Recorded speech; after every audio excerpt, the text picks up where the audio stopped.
Whiskey Galore is set on the lovely island of Toddy. We hone in on Mr. Macroon, who has two lovely daughters, Peggy and Katrina, who hopefully have two very handsome men at their side, George Campbell, my character, and Sergeant Odd, who comes to the island.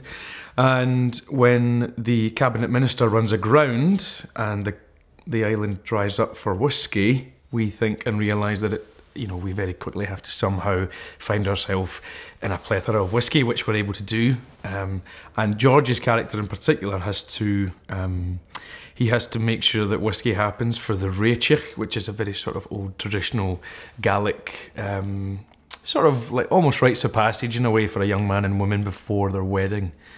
And if there's no whiskey, there's no Réitich. If there's no Réitich, there's no marriage. So that has to happen.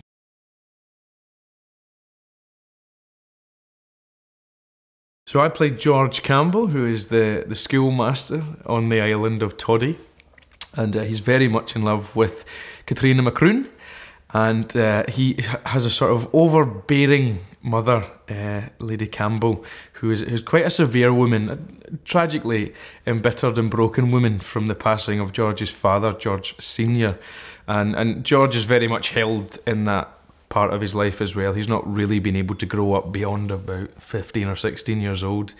Kind of life in a straitjacket, really. And so his whole movement and journey is about breaking free from himself as a younger boy, breaking free from the tragedy of his mother and his father, and falling in love and accepting the love for his beautiful lady Katrina, and then sort of taking the responsibility himself to make sure that whiskey comes on the island, so as that the Réitich can happen, so as that the wedding can happen, and that's him at his sort of happiest point, really.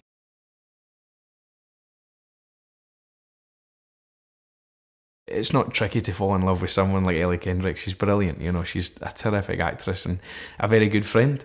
And so for George, that he's just besotted by Katrina and isn't really able to articulate those feelings. He feels them. He's a very emotional character, but it's so compressed because of this sort of burden and weight of Mrs. Campbell that it's not until the pop corks, quite literally, or the cork pops, it should be that much, shouldn't it? Then there's a sort of gushing flow of whiskey. And Gillis, I remember one of the earliest chats we had, spoke about the need for this built-up tension, and then pop, and then George's sort of spirit almost mimics the journey of the whiskey in the film.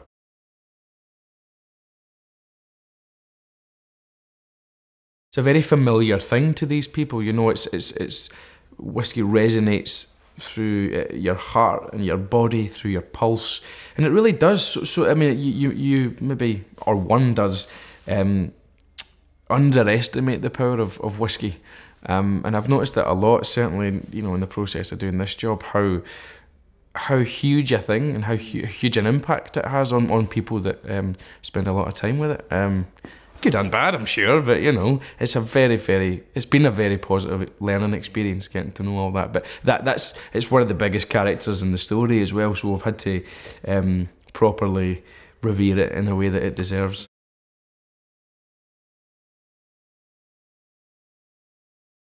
I play Sergeant Odd, Sergeant Donald Odd, I believe. Well, he was Sergeant Major Alfred Ernest Odd in the books. So to this day I don't actually know why that change was made, but I'll go with it. Who has previously, it's implied, been posted on the island to help train the Home Guard. And then he's been away in the war and he's fought in the Africa campaign. But while he was on the island in the first place, he met Peggy Macroon and fell madly in love, as you would, and comes back with the intention of asking for her hand in marriage.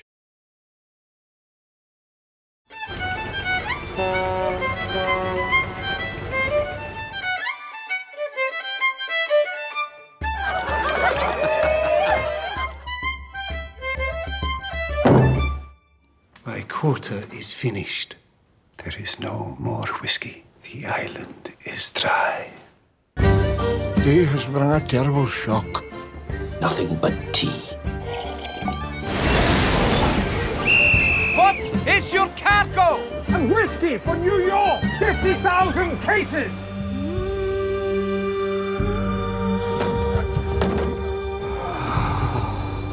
Without the whiskey, you can't have a wedding. Some might say this is blackmail. Ah.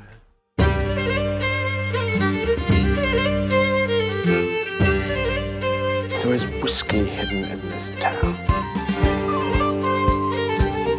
It's Mr. Brown to tell us the customs cutter is approaching the bay. Hide the whiskey!